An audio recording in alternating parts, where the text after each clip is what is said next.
Don't feel like Eddie Redmayne in the film that's just come out. Yeah, I don't think. I mean, it's a great film, by the way. The original Cabaret film is an absolutely great film, but I don't think the compere took anything off. He was considerably shorter than me, I remember, and I think, if I may say so, considerably more camp. I mean, perhaps I am camp and don't know it, but if I am, I'm not aware of it. Anyway, now we're going to have a lecture on York from Stephen Lusty, whom I had the pleasure of sitting next to, or almost next to, at dinner last night. I complimented him on his very unusual CV for a Brit, because after taking a degree in modern languages at Nottingham University, he then underwent an engineering apprenticeship. And this is the sort of thing that might be quite common in a place like Germany, which puts value on engineers, but it's not that common. In fact, I'd say it was distinctly uncommon in a country like Britain. And it makes people like me, you know, who read Oriental Studies and then went into the Foreign Office, distinctly nervous to think that we're going to have a new era of people who are much more rounded.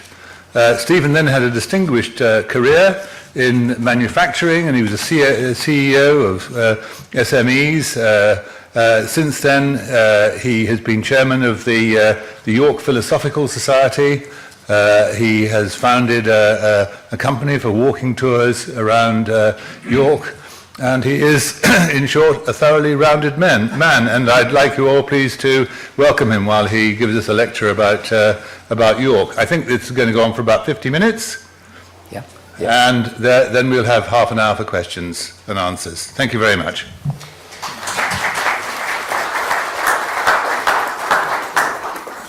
Thank you. Thank you.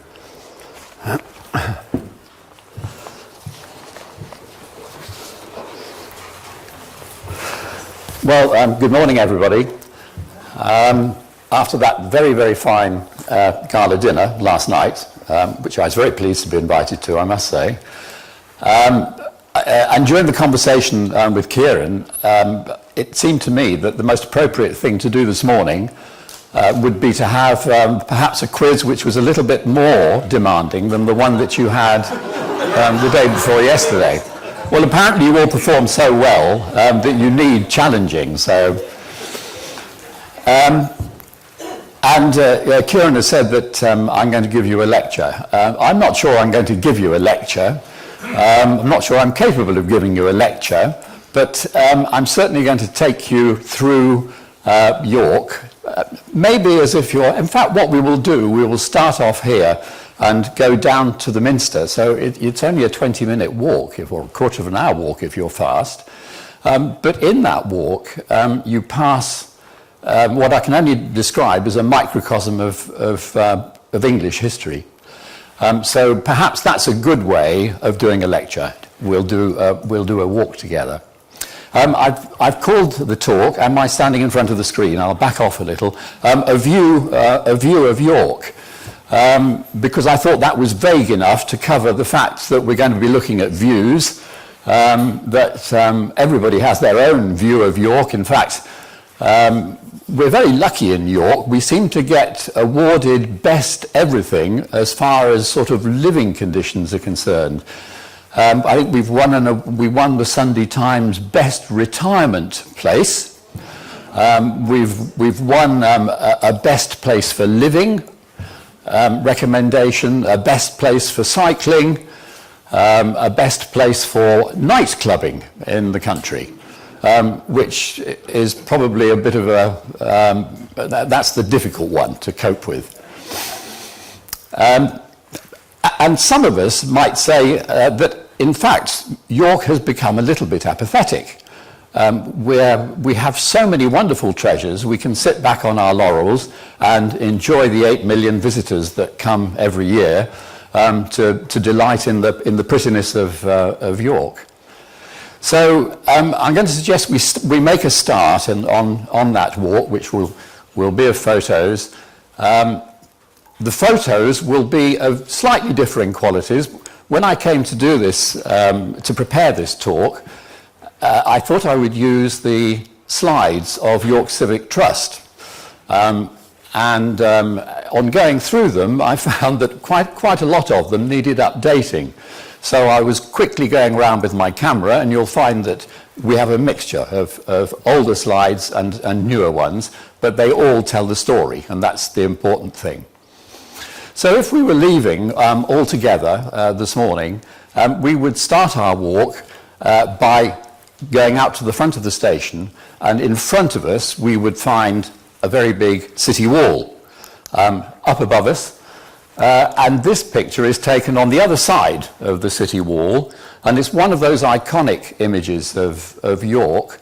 And I say iconic because it really contains the two icons of York. York Minster in the background, and the walls of York in the foreground. And of course you all know the length of the walls of York now, don't you? You've forgotten? Well, they're 2 miles, that's right. They're 2 miles long. And it does take quite a long time to walk around them because you've got some fantastic views of historic objects as you walk around. And of course you can't help but stopping off when you get to the bars. We call our gates bars in York. Because on those occasions you have to go down a flight of steps and up the other side where they cross the road. I think the walls are one of the reasons that York feels such an intimate and happy city in many ways. It gives you that sort of sense of security. And although they were built for that sense of security 2,000 years ago, they still seem to have that effect on you if you're a citizen of York. So you're walking on the other side of the wall, down the pathway towards the river, which you can't see from here, but which we will see on the next slide. And that's the first sight that you'll get of the river. You'll be walking down from right to left from the principal hotel. And it's the river, really, that's responsible for the start of York, quite naturally, because it was the best inlet in the north of England for anybody wanting to invade York or to get into the centre of England. It was the way in from the North Sea. So whether you were a Celt coming over from Europe, from the continent, whether you were a Roman, whether you were a Norman, this was the reason that this was your stopping off point. And that's why we have so much history here, because it's been built up around the obvious stopping off point from the River Ouse.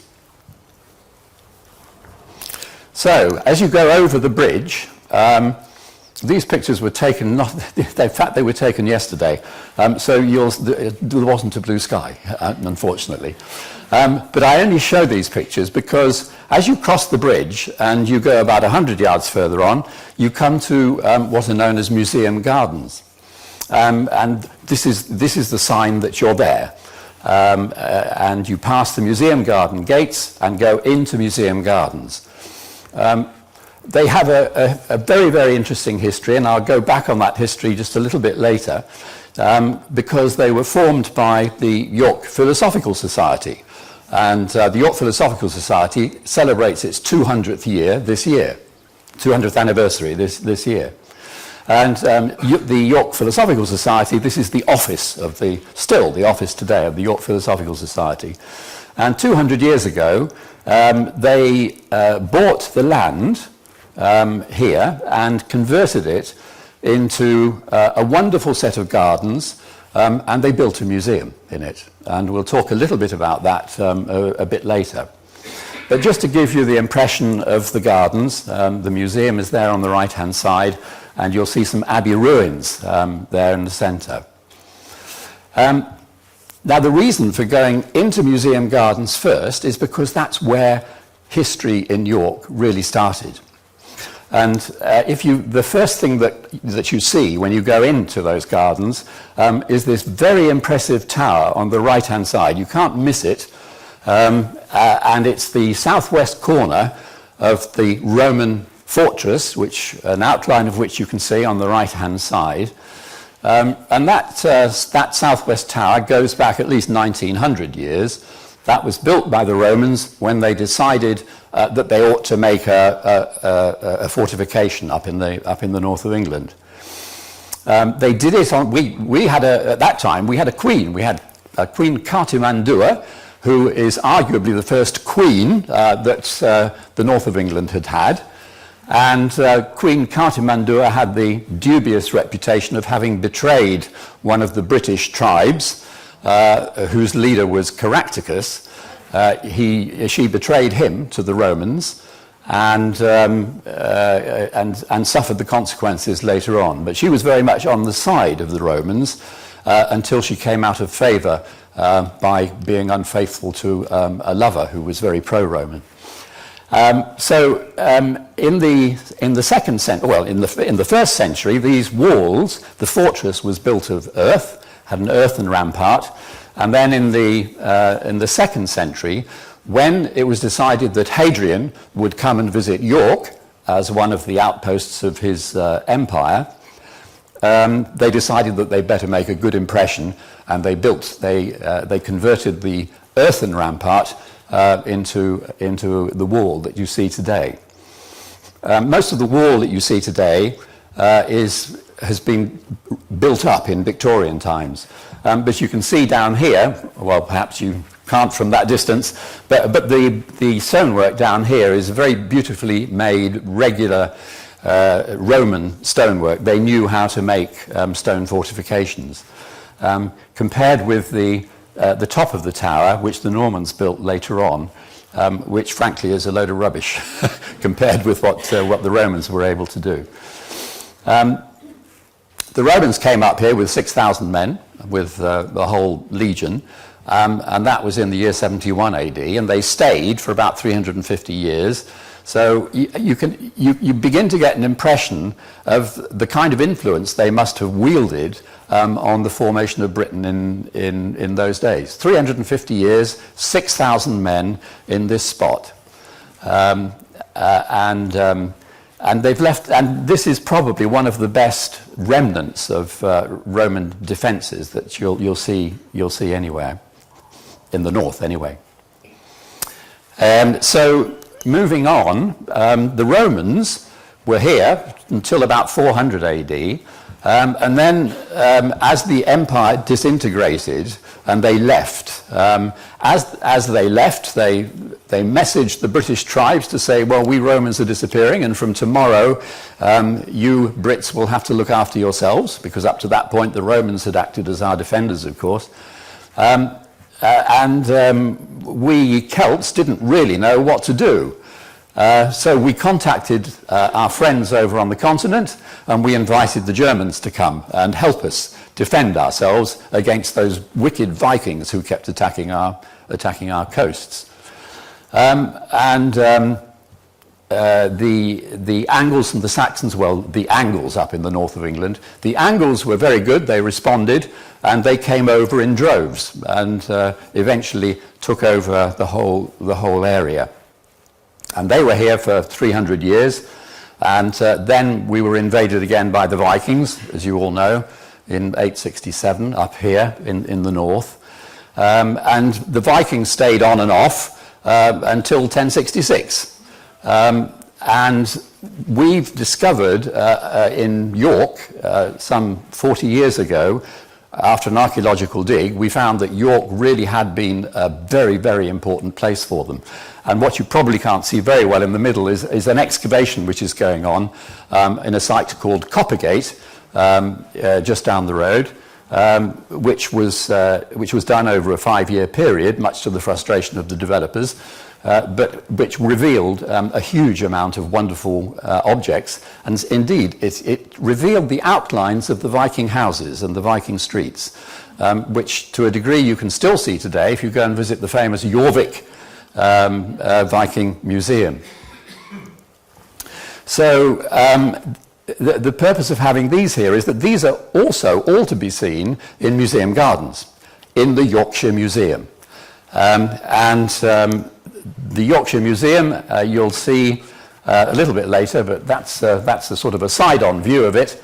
And it's a really interesting museum. It has the remnants of peoples, from all the peoples who've invaded York over the centuries, in wonderfully displayed setting.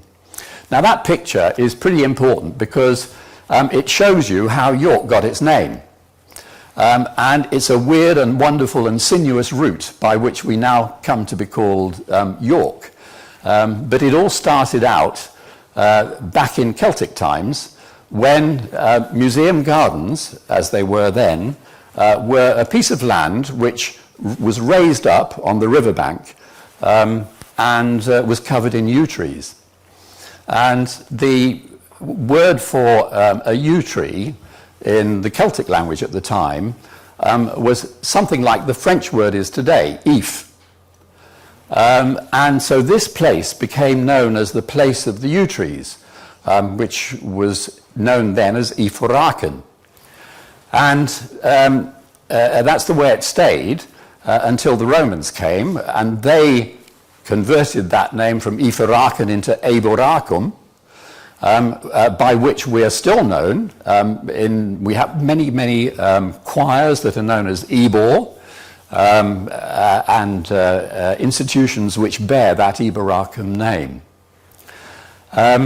So that lasted until the Saxons came, and because in the Dark Ages the Saxons were not particularly good at, or the Angles rather, were not particularly good at communicating themselves in writing. They could hardly read or write.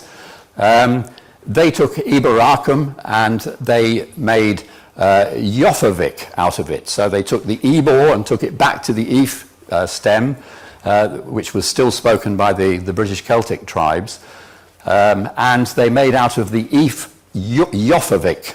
So Joffa coming from the yew tree, and the Vic coming from a settlement.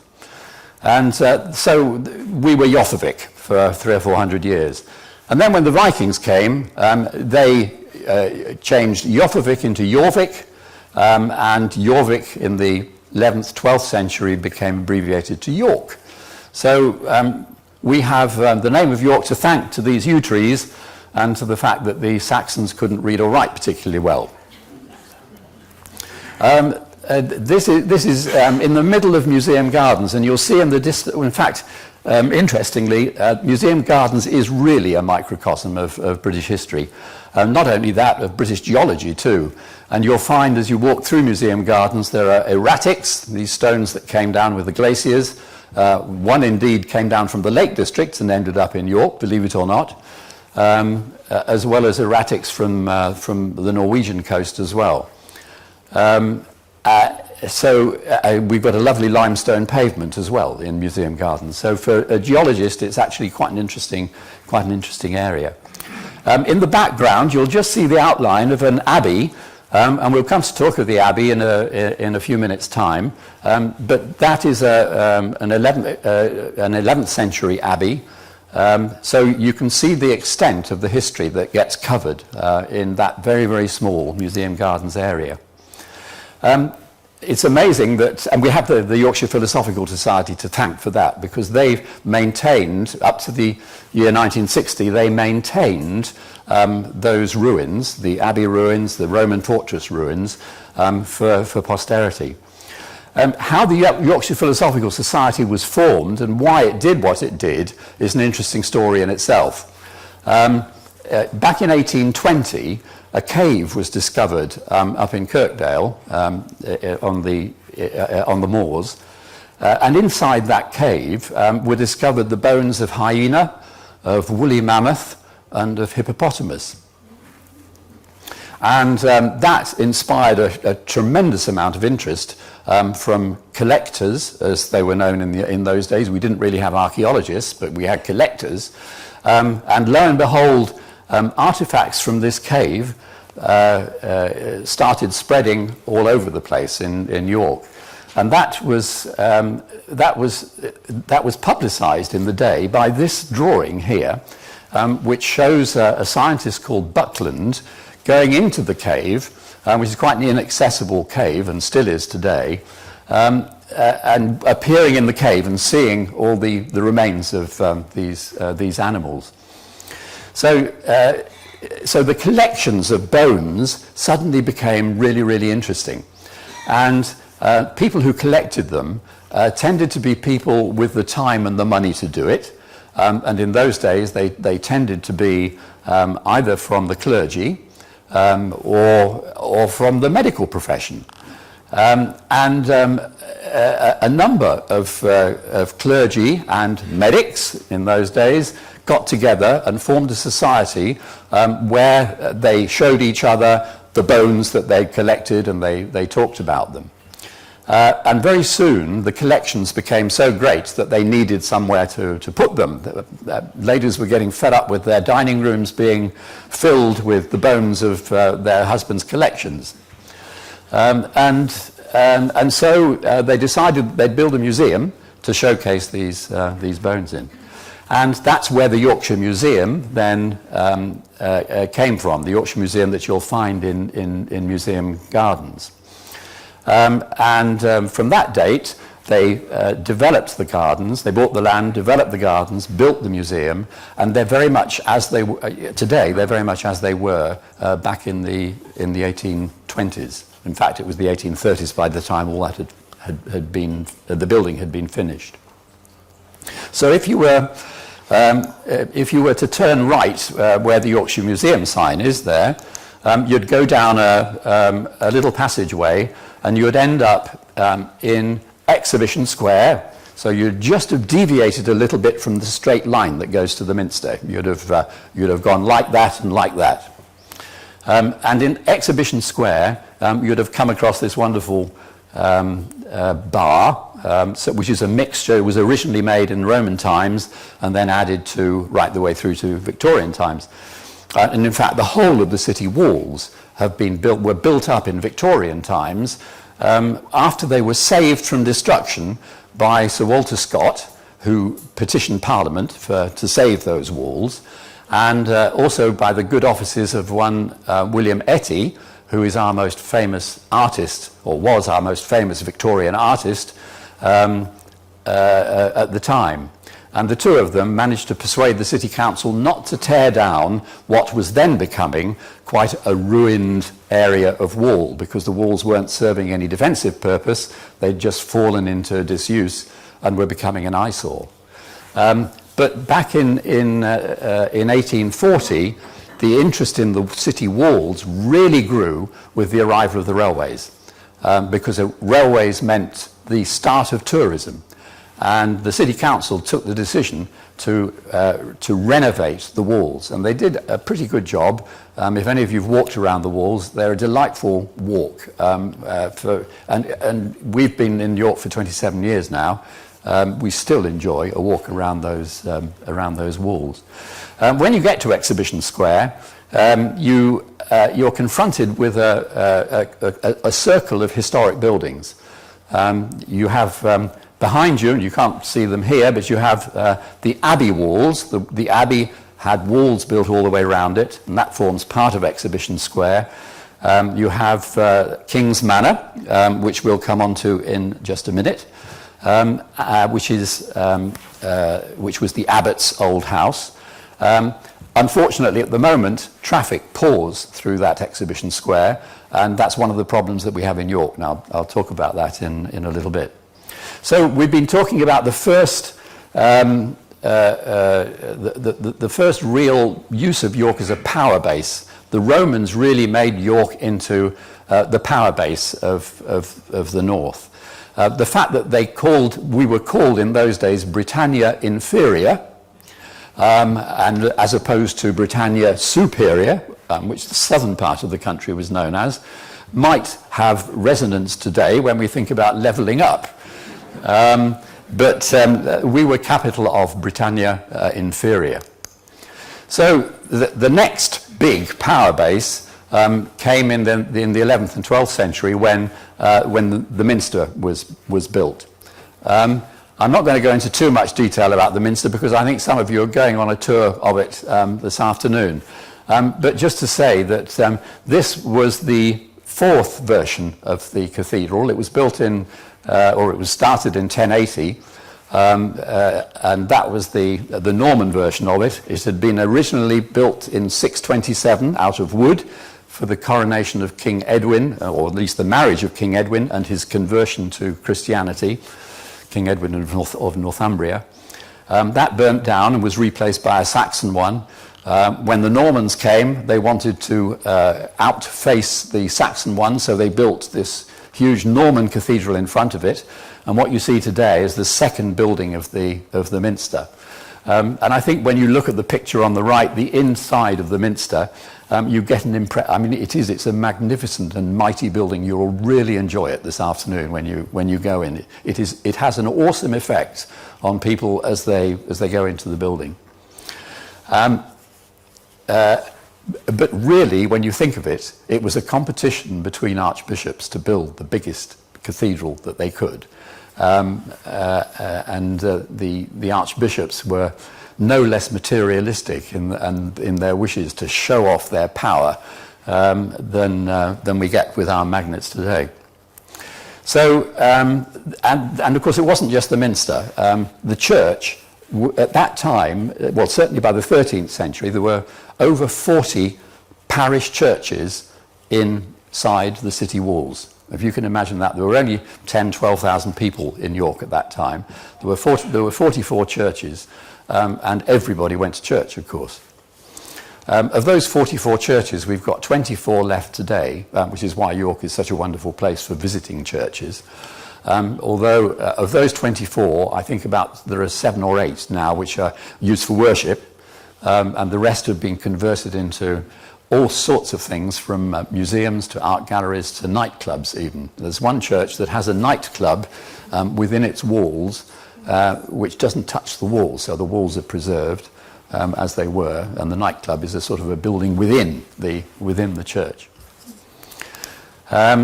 So I think I want to go on to one. Let's just go back to this concept of power, because it wasn't just the church, it was the abbeys as well. And back in Museum Gardens, at the same time as the Minster was being built, there was an abbey being built, St Mary's Abbey. And St Mary's Abbey became one of the wealthiest abbeys in the country, and most important ones as well. It was built by William the Conqueror's son, William Rufus, and we know the spot where he laid the foundation stone for that abbey building back in 1080. The ruins that you can see here are from the second version, which was built then in the 1100s, which was rebuilt in the 1100s. But it makes a magnificent backdrop to the Museum Gardens, and well worth a look. Do go into Museum Gardens. I can't recommend it highly enough. Although the abbeys were a power base because effectively they ran the economy of the city. They looked after the poor, they gave employment. Apart from educating people, it was a source of a whole social economy. And we'll see later on that when they closed, they became very, very unpopular. The king became very, very unpopular for closing off the abbeys in the north because he wrecked the social way of life up here. Just in the background there, you can also see some Tudor buildings. We'll see the front of those in just a minute. While you're in Museum Gardens, you'll see, anybody know what that building is? It's called the Hospitium, and it was the guest house for St Mary's Abbey. So the abbey was important enough to have its own guest house for visitors, mainly because the city itself, in a sense, was cut off from the abbey. The abbey had its own authority, just as the church had its own authority, and was not considered to be part of the city. It didn't pay its dues to the city, which led to tensions between all three, the city, the abbey and the church, which resulted in some pretty nasty scenes. And in fact, at a time when in the abbey some rather naughty things were going on and there were ladies present where there shouldn't have been any ladies, and the story got out and the Archbishop of York heard about it and he felt that he should go and stop the rot in the abbey. He went and knocked on the door of the abbey and demanded to be let in and to talk to the abbot, and the abbot slammed the door in his face. And he never actually got in. Such were the tensions between the two at the time. If you go back now to where you saw the sign for the Yorkshire Museum and to Exhibition Square, one of the buildings on Exhibition Square is the King's Manor. That was the abbot's house originally, St Mary's Abbey Abbot's house. He had quite a good life. He was known for throwing parties, and he built his house to show off his position. And that was back in the 13th century. What you see here is what happened then in the 16th century. After Henry VIII closed the abbeys, he took over what we now know as King's Manor, this building here, and made it. It's an interesting story. He came up on his progress in 1541 up to York. He'd been delaying this visit to York for some time, and mainly because he was worried about possible plots against him in the north. And these followed the Pilgrimage of Grace, which of course he had put down. The Pilgrimage of Grace started off in the north, and it was really supported by the Catholic estate owners, who were furious at the closure of the abbeys because they disrupted the whole economy and had meant that the estate owners had to take responsibility for life much more instead of just enjoying the wealth. After he closed the abbeys, the Pilgrimage of Grace took place, and in a sense his visit in 1541 was to come and get the York people to be penitent for their sins to him. I'm not sure whether I've got this here. No, I haven't. Well, depending on the time, I'll read you the speech that the Lord Mayor gave to King Henry when he arrived at the gates of the city. It's a wonderful model for what maybe our Prime Minister might be doing later on in the day when we talk about righteousness. He humbled himself to the extent that he almost crawled underground and grovelled to the king for a good 10 minutes. King's Manor became the centre of government for the North. It was called the Council of the North, again, a power base for the North. It stayed that way for a couple of hundred years. It then turned into a school for the blind after it had no more reason to be the Council of the North and government was taken centrally. And today it belongs to the university, and it's the Department of Archaeology in the university. If we start looking at, if we forget power bases for a time, we'll look at no, we won't forget power bases, because the guilds also became a power base. In the 13th, 14th century, they were really at their peak. And what you see here is a picture of the Merchant Venturers Hall, which is a wonderful old 14th century building, which you will see right close to the town centre. Well worth a visit inside. There's so much to see inside. There's a museum and the wonderful timbered rooms which still exist today, bent, twisted, gnarled, but still used for functions. And they're really quite wonderful. So they weren't alone, the Merchant Venturers, but we still have a Merchant Tailors Hall, which dates back to the same time. And we also have a guild hall, which we'll come across in a minute. So we've gone through a few of the power bases. Let's go through the centuries a little bit and see what buildings we've got in York from those later centuries. If you go back up to if you carry on up to the 17th century, again in Museum Gardens, you have St Mary's Tower in the northwest corner. And that is an interesting tower because it was where the parliamentarians tried to break into the city in 1642-4. Can't remember the date now, 1640s anyway. It was the one point in the city walls where the walls were breached. And they breached them, they camped outside for some nights, found that they couldn't scale the walls, but they mined the tower. And unfortunately, when the mine went off, it fell back onto the parliamentarians and didn't do what it was supposed to do. It didn't open up a wide enough breach for the army to come through. And they dribbled through a very small gap and were picked off by the royalists in Museum Gardens one by one, and eventually had to withdraw. So St Mary's Tower has quite a history. York walls, and these in those days included the Abbey walls, which you can see here going around St Mary's Abbey. York walls has never been breached apart from that one time. And of course, that is a little bit misleading because a couple of days later we surrendered to the parliamentarians in the Battle of Marston Moor, about 10 miles away from the city. So although they weren't breached, we did lose that battle. One of the real attractions in York is the Georgian buildings. Wherever you go in the city, you'll see different Georgian styles. They owe their existence really to the time when York had become a real centre of fashion. It was where everybody from the north converged.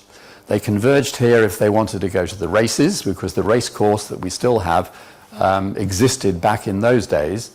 They converged on York if they wanted to go to the theatre or if they wanted to do business.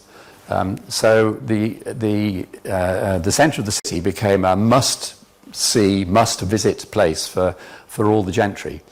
And that caused the assembly rooms here at the top left to be built by Lord Burlington, and they're still in a wonderful state today. And that was where the ladies paraded their latest fashions, many of which you can see down at the Castle Museum, which still goes on, as the old Castle Museum has always gone on, and many of you will have visited it even in your childhoods probably, and will be bringing grandchildren to it. So a lot of the dresses that were worn then you can see in the museum. But at that time, York was very definitely the place to be. At the time, the mayor had himself a mansion house built on the right-hand side there, which still is the location for many, many films today, and forms a lovely side to St Helens Square in the centre of the city. And one of the main reasons for this Georgian emphasis was the fact that John Carr, the architect, lived in York. And he has built us some wonderful buildings, and this one at the bottom you can see is an interesting one at the moment. That's on Bootham Park, and it was constructed as a wonderful Georgian building which was used as a mental hospital, and it was one of the first mental hospitals in the country to be built. A very exotic building for a mental hospital. And funnily enough, it stayed as a hospital for many years. It was part of the NHS until about 8-9 years ago, when it was closed down as being unsuitable inside. And it then went on the market, and now it's been converted into a retirement home. So if anybody's looking for retirement flats right in the city centre in a gorgeous building, the interior of which, or at least many features of the interior of which have been retained, it's a good number. one of the finest Georgian buildings is Fairfax House. Watch it now, because I happen to be chair of the owners of Fairfax House, which is York Civic Trust. And so I'm probably biased, but we do call it the finest Georgian townhouse in England. It belonged to Viscount Fairfax, and is a wonderful little museum. And as you can see, it has some fabulous ceilings and some wonderful salons, bedrooms in true Georgian style. That's one of many museums that we have in York. You've got such a choice. You can go to the National Railway Museum, of course, and you're in one of the best railway museums in the world, and it's getting even better. Big investments going in there. I'm going to break now and sort of go into a few of the quirky things in York, and then at the end we'll look at what the future of York is going to look like. But first of all, perhaps just a few of the quirky, interesting things about York. Just in front of the Minster, and not far away from where you'll be today, at the meeting of Stonegate, High Petergate, and Minster Gates, you'll find this statue of Minerva. Because that area of Stonegate was where books were first printed in York, and where a bookshop fraternity built up over the years. So Minerva, as the goddess of wisdom, presides over that area, even if we've lost all the independent bookshops. But she's still there. The interesting thing about the street names are that all our streets, or most of our streets in York, are called gates. And that's simply because of the Viking influence, where the word gata means street. And the Vikings were so influential that most of our streets are still known as gates. So you've got High Petergate, which is the street that runs more or less in front of the Minster, through the city, and was the old Via Principalis of the Roman fort. In fact, the Minster gates, the word gate there means something slightly different. That just means a gate as we know it, something that opens and shuts. And that's because at that point, that was the beginning of the Minster authority, the liberty of the Minster. So everything that was north of that line on High Petergate belonged to the Minster, and that you paid taxes to the Minster if you were employed there. You went to prison if you could be. They had a court in the Minster and a prison, and it was very much its own authority for many years. So watch out for the word gate as you walk through. You'll find it all over the place. Even in the smallest street in York, Whitmer Gate, which is about 25 metres long, that street. So it is the shortest street in York. And it always was a short street. And in medieval times, it was known as Whitner Gate, which apparently, and I can't vouch for this, but apparently it meant what a stupid little street. And the Whitner eventually became Whitmer. And it became Whitmer because the area just behind that wall used to be a kind of a courtyard, and it was the place where ladies who had been unfaithful to their husbands were whipped in public. So hence the name Whitmer Gate, but in the shortest street in York. Grape Lane, yes, that's interesting. What have we got? Yes, I'll tell the story of this first. You're seeing now a beautiful timbered building, which is called St William's College, and it's situated just behind the Minster. So if you walk around the Minster, you'll see this beautiful building on College Green. That building was built in the 1500s, and it was built to house chantry priests. And if you talk about the power of the church, one of the things that really contributed to that power was the income that came from the singing of masses for the dead. And at one time, there were 40 priests employed by the Minster to sing masses for the dead, and that was their sole function. So you can see how that generated a lot of income for the Minster. But there was a problem, and that problem was that for these 40 priests, singing masses for the dead day in, day out, tended to be a little bit boring. And somehow or other they had to relieve themselves of this boredom. At night they tended to go out into the city and find where the nightlife was. And one of the places that they used to frequent was Grape Lane, which is just opposite the College Green. But just to let you know, Grape is a new name for that street. Originally it was Grope Lane. And its reputation grew on the back of the visiting priests from the St. William's College. And it was because of the frequency of the visits to Grape Lane that college was built. And that's an interesting story. So it's now called Grape Lane. If you look on the medieval maps, it's even worse than Grope Lane, but I won't tell you. I'll leave it to your imagination of what was being groped.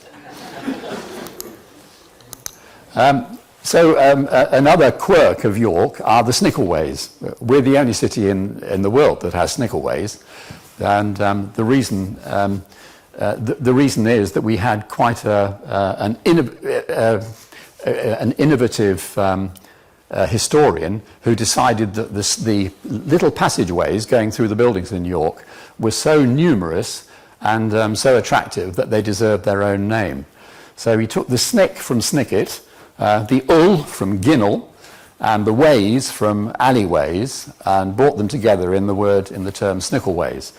And so every little passageway that you see in York as you walk through it, and there are many, is called a snickleway. That's the snickleway that leads through to the Merchant Venturers Hall from the other side, from where we photographed before.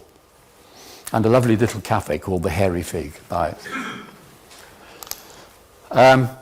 Well, it's not so much a quirk, but it's very influential, the racecourse. The racecourse history goes back, it goes right the way back to the 16th century. But in the 18th century, it started on the Knavesmire, where it is today. And it is this gorgeous racecourse today. But believe it or not, it still has remnants of the 18th century in it. One of those remnants is a stand which was designed by John Carr back in the 18th century, and that stand has been integrated. I haven't got a picture of it, but it's been integrated into one of the main stands at the racecourse. Interestingly, we have civic records which are second to none in York. They really are, and we're able to go back. I was able to go back for a show that we produced, which was called In Pursuit of Lord Mayor's Pleasures. And going through some of these archives, we came upon wonderful stories. And the detail of the feasts that were held, the detail of the balls that were held, were really second to none. There's a story when the Duke of York visited in 1789, and it was decided to put on a wonderful feast for him in the Mansion House. The story of two live turtles being given an armed guard on their way up to York before they became turtle soup. And equally of John Carr being asked by the Mayor of York while they were at the races to sing a song, because he was a good singer as well, to the Duke of York, who was with the Lord Mayor. He'd come up on a visit, and they'd all gone to the races together, and he was asked at the races to sing Hearts of Oak, which he then did with great gusto in front of the Duke of York. We've got so many stories that we're busy trying to make something of at the moment they're inexhaustible. So I go back to York Civic Trust. Excuse the talk about York Civic Trust, but as chair, I feel it my duty to do so. We do have a really important institution called the York Civic Trust in York, and it does some quite interesting things. You'll see on the left-hand side, we do a public schools debating competition, both for primary and for secondary schools, and we hold that once a year. And all the primary schools in York entered the last one, and the secondary school competition is coming up very soon. All the schools are given themes, and those themes might be anything like, what do we do with the empty shops in York, or how would you like to reconstruct Coney Street in York, or they have a choice of about five topics, and then 2 of them debate in public. And of course, it's a wonderful experience for them. It's also very entertaining for people who are listening to hear children talking about the future of their city. And then we have a city enhancement program. So we repaint, we de-rust, we repaint, we supply benches for the city centre. We do the things that the council can't do these days. Because of council cuts which have affected every council in the country, they seem to have affected York more than most, and we get called on to finance. Usually we manage to find finance, private finance, for the city enhancement things that we do. So we make things like little pocket parks in the city. We supply benches. We repair old gas lamps. We repaint railings. Although I have to admit, I was walking around the city the other day. There is still quite a lot that needs repainting. And even repainting old adverts on the side of a building on one of the ring roads, on one of the roads on the ring road. So if you take your nightly bile beans, you'll stay healthy, bright-eyed and slim, as it says. And then the other thing that we do is we are responsible for the blue plaques that are issued. And we've got about 150 plaques on the walls of York to inform visitors as they go around. And that is quite a time-consuming occupation. First of all, you've got to decide who's worthy of a blue plaque, and at the moment you have to have been dead for 20 years before you fall into that category. And then you have to find a very short description which fits that person, and you have to research it and make sure that there is nothing contentious in it. And I'll show you an interesting one in just a minute on the back of the contentious issue. And the other thing we do as a civic trust is we act as a filter for the council for planning applications. So everything that is to be built in York goes through a committee which we have. That committee initially is made up of 60 students from the university who do a pre-filter before it comes to the Civic Trust. We supervise them, and they meet once a week. They look at all the planning applications that have come in, and if they're not contentious, they'll pass them. If they are contentious, they'll hand them back up to a Civic Trust planning committee, and then we take a view as to whether we think that it's okay or not, or whether improvements need to be made. And it's reached the stage where developers now, where any major development, come to the Civic Trust to submit their initial ideas and to hear what will go in York and what will not go before they submit the plans to the council.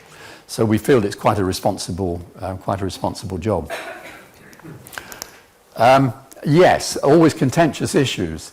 If anybody's been reading or listening to or watching Gentleman Jack, you'll know that Gentleman Jack is based on Anne Lister, who lived between 1791 and 1840.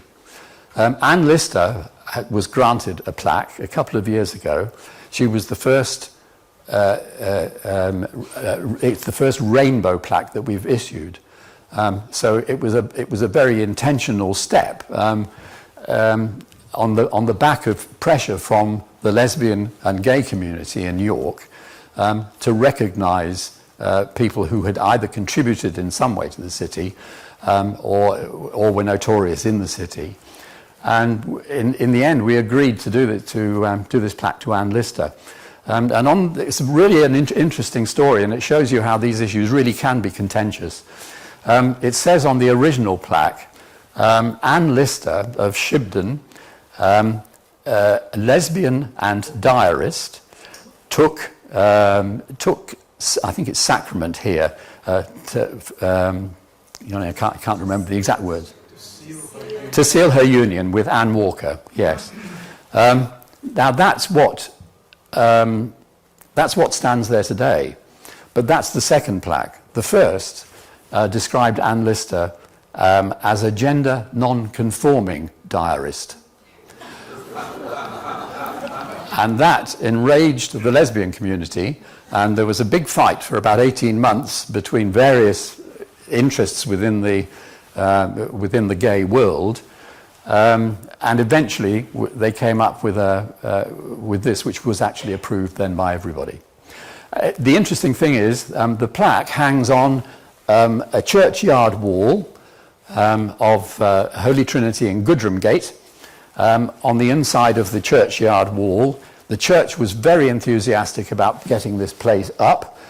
It was just that the gay community couldn't agree on the words for it. And so it's quite an irony that is where it is, and the issues surrounding it.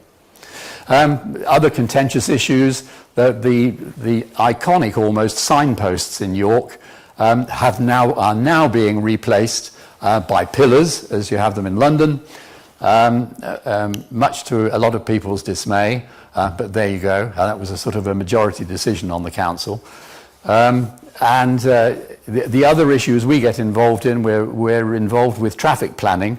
That's at the bottom is a view of Exhibition Square, completely blotted out by a tourist bus, which stands there for most of the day. So when you're standing on Exhibition Square, you can really see very, very little.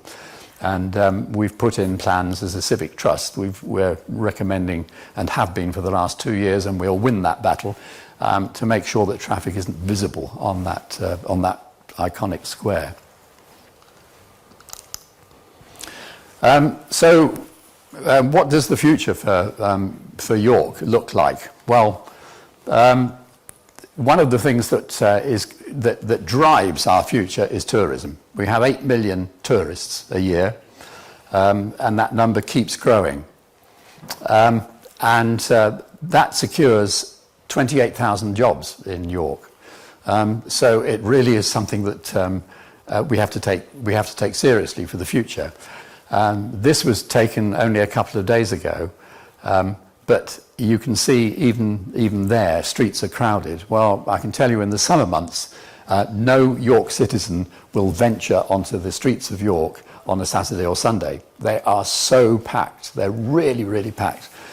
One of the things we really have to look at is a strategy for tourism and how we're going to deal with that in the future. I haven't mentioned the Shambles. The Shambles is there on the right. That's one of the iconic streets in York too. That was the street of the butchers, and usually that street it's only about 10 feet, 12 feet wide. That street it's packed, and because the shops on both sides are the most popular shops, they're the Harry Potter shops. There's a ghost shop which has just opened. There is never not a queue outside those shops. Although tourism is doing well, we do need to do a little bit of work on the planning side. We've got this is one of the main shopping streets in York as well. And we have a huge opportunity because the whole right-hand side of that street has been bought by a developer, every property on it. And so we have the chance of really influencing how the future of a high street might look. And we've got a big, we're leading, as the Civic Trust, we're leading a big consultation on that at the moment together with the University of York. I haven't mentioned the universities, and I don't have a slide on the universities, but the universities also represent a very, very big future for the city. They're very successful. The University of York, which was established in 1960, is a real leader in biotech. and at the moment is looking for big investment on the biotech front. And York St John, a much smaller university and a much later university, deals with the social sciences, and both those universities could do a huge amount more if we were able to offer accommodation. At the moment, we're sending students for the University of York to Hull and to Leeds to live. We just don't have the accommodation available, and it's a great frustration for the vice chancellors of those universities at the moment. Yes, back to what's happening with some of our old buildings. Again, this is a wonderful building for the future. This is a 15th century. This is the main Guildhall of York, which you're very close to on St Helens Square.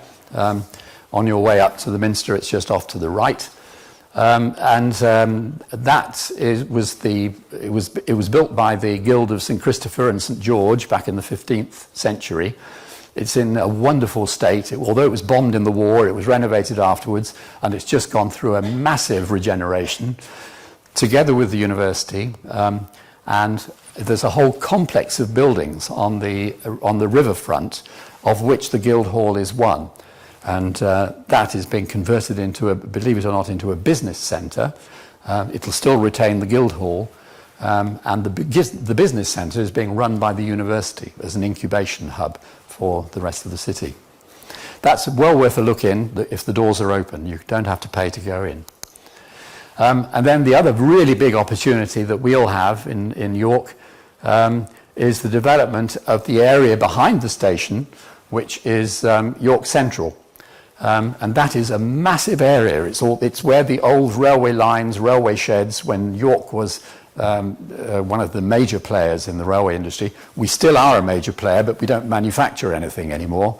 We're the home of Network Rail, and all the old railway buildings are now being torn down, and a big new estate is due to go up there over the next 10 to 15 years.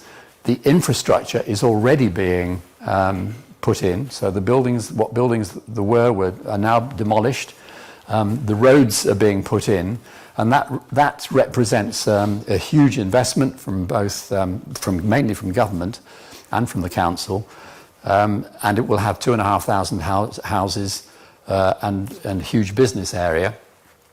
And interestingly, in the middle of that is the National Railway Museum. And the Railway Museum is also enjoying a huge investment at the moment. There's some 70 million going into the Railway Museum. Big new reception hall. They're intent on making it really the world's leading railway museum. And that forms an integral part of this York Central project. There's talk of, there still is talk of the House of Lords coming up here during its shutdown that is predicted. You won't hear one Lord in agreement with that, but nevertheless, it's still a live option, and the government has promised that if that doesn't happen, there'll be some part of the Cabinet Office that comes up here. Yes, who knows?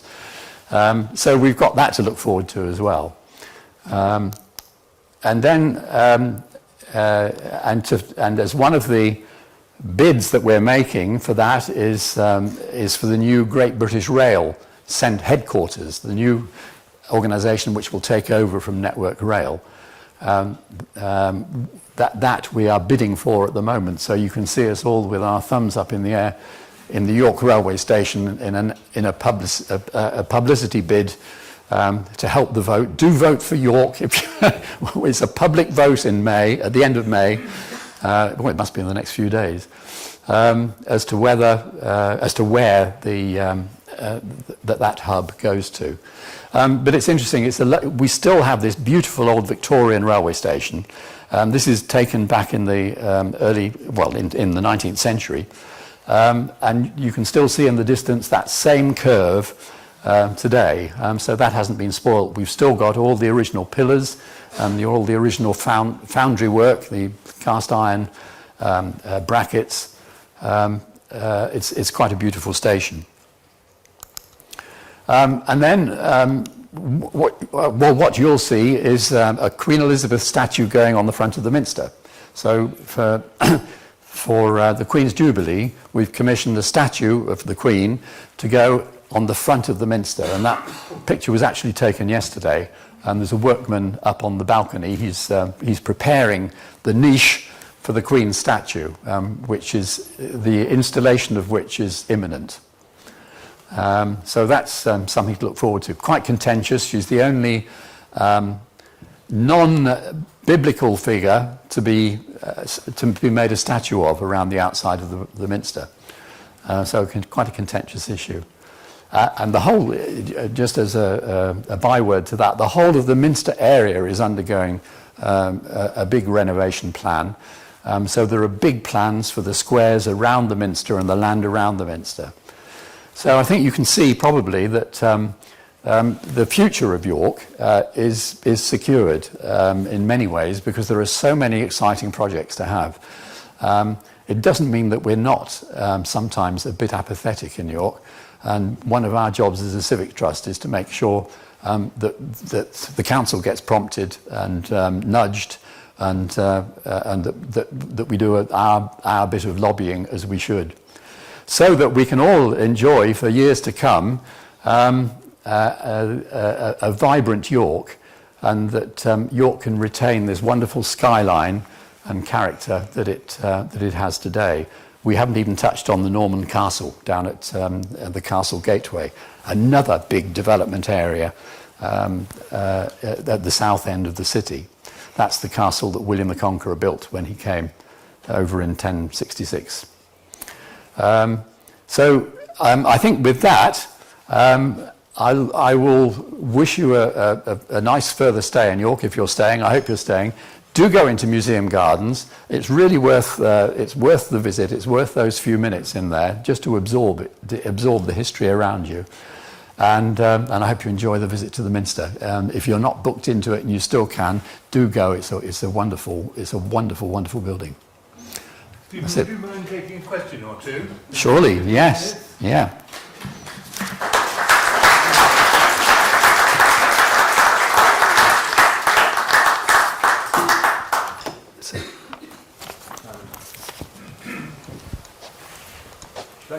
Thank you very much.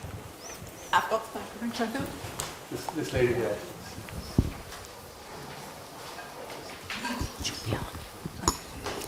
Is it on? You mentioned the discovery of the woolly mammoths in the cave, and then the Romans. Has anything been found for the time in between? Yes, plenty of things have been found around the area between. I mean, 1822 is a couple of hundred years ago, and the means of finding things these days is completely different from what it was then. So you're now able to use whether it's detectors or whether it's well, I suppose it's infrared stuff or laser technology using to find things underground as well. So yes, lots is always being found. In fact, the Yorkshire Museum has a wonderful display of something called the Rydale Hoard, which is a whole set of Roman objects which have been discovered very, very recently, 2 years ago. And that's a new find. It includes a golden face mask. And that's on display in the Yorkshire Museum at the moment. So the answer to your question is yes, there's always things being found. And we have a very active trust in York called the York Archaeological Trust, which is active on a number of sites around the area, together with a very big archaeology department in the university. And the archaeology department is within that King's Manor building, and they're also very active. I think there's something like 300 students a year go through there. So the answer is yes. Yes. Thank you. Coming. Coming back. I'm just there. Oh, cheers. Thank you. What is a minster? Why is it a minster and not a cathedral? And can you explain the name Westminster Abbey? Thank you. I'm not sure I can explain Westminster Abbey because some of these things get corrupted with time. But basically, a minster is the place where the first Christian missionary had his base at the start of Christianity. And that could have been a shed, it could have been a house, it could have been a shrine. But it was it was the base for somebody who ministered to the community, the Christian faith. And because a priest was only able to walk some 10 miles a day, you find these minsters at about 20-mile intervals, so about 20 miles apart. So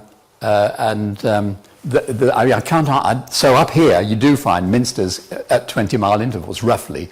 All it was the distance a priest could walk there and back in a day. Westminster Abbey, you could use your imagination maybe. I mean, it was built as an abbey, but maybe it was the first place that Christianity was ministered from, so it was both a minster and an abbey. Why has it never become a cathedral? Because you have an archbishop. I don't know. I don't know why it hasn't become a cathedral. Can't answer you that, I'm afraid. But it's a good question. The cathedrals. The cathedral came from the Normans, and the minsters from the Anglo-Saxons. So you've got the cathedral; it's the throne where the archbishop. It's just a linguistic difference. Thank you. Yeah.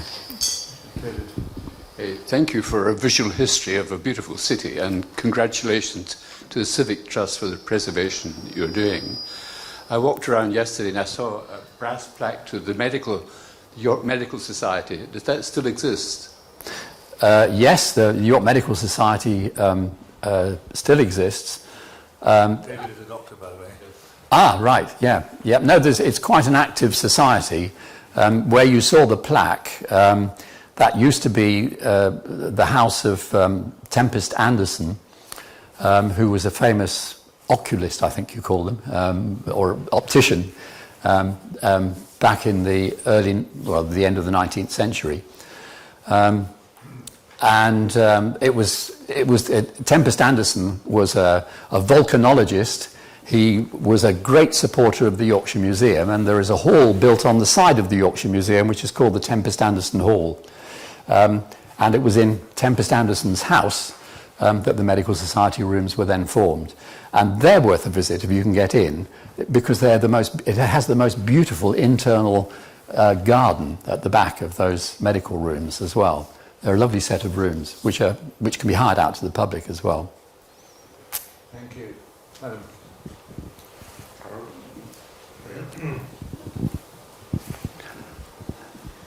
I just have a question as to why you're having to change the signposts around the town. I don't really understand that, because I think they're lovely.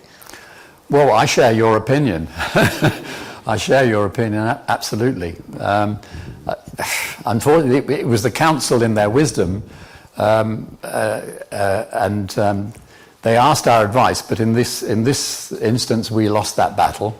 On the basis that we have to modernise, we have to be with it, we have to, So it's really odd, because the pillars that they've installed, have you seen the pillars in the city? Well, they're very similar to the pillars that you get in London, but they're not particularly conspicuous, funnily enough. I dreaded their appearance.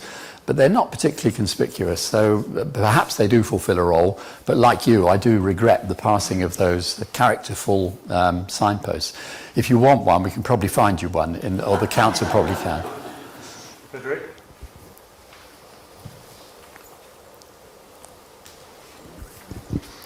Thank you very much for a fascinating talk.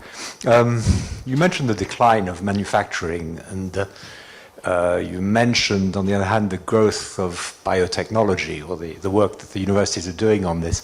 Can you tell us a little about growth areas, new manufacturing or industry? It's a bit of a sore point in York. And one of the real problems that we have in the city is retaining graduates, because we don't have those companies at the moment.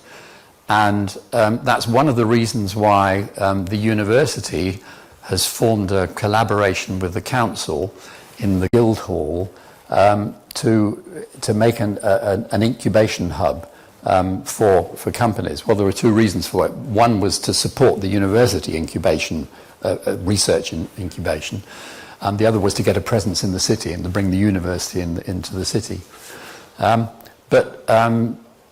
We do have a science park where, to a degree, which has been to a degree successful, but there's an awful lot of research done which just disappears into the ether or gets taken up by other cities or on the continent. So we actually have a lot to do. And one of the things we're lobbying for as a civic trust is for the university to be represented and supported with a biotech centre on the New York Central development. So I can't give you any more details than that, but it's a really significant and interesting question. Yeah. Thank you. I see someone hesitating at the back. If York residents can't go out in the streets in the summer, would you really want to live in a city like that? I mean, do people then want to leave? Here's one of the most beautiful cities in the world that has the potential to be destroyed by tourism, which sustains it. We'll try Venice. Yeah, no, you're absolutely right. And I have to say that's one thing I feel really strongly about that, because there is one of the reasons we get so many tourists is because of the ambience of the city. And most of them don't realise why they find it beautiful. In other words, the history isn't appreciated. It's just the fact of those buildings there create an ambience which is so attractive.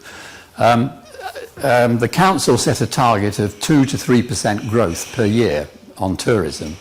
And our argument as a civic trust is the streets won't take it. And unless you start developing a proper tourism strategy where you can accommodate people in various parts of the city, and you can perhaps make themed areas, that it's not going to work. York people, just to go back to the initial part of your question, York people are wise enough to know that they go down, if they want to enjoy the city, they go down early in the morning at the weekend, or else they go during the week when it's tolerable. I suppose most people live in the suburbs, which are not bothered. Yes, that's true. But there's a great attraction. I live 1.5 miles from the city, and I walk in every day to the city, and that's done by a lot of people in York. There's a lot of people who walk into the city either to do their business or to meet their friends. It is just a lovely place to meet up.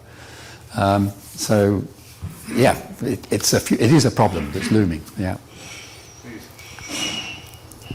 Thank you. Well, you talk about growth in tourism and what effect that might have, and you talk about the problem of retaining graduates from the universities and perhaps growing business. But what is the vision then for growing York itself? Because it's actually quite a small city of about 200,000 people.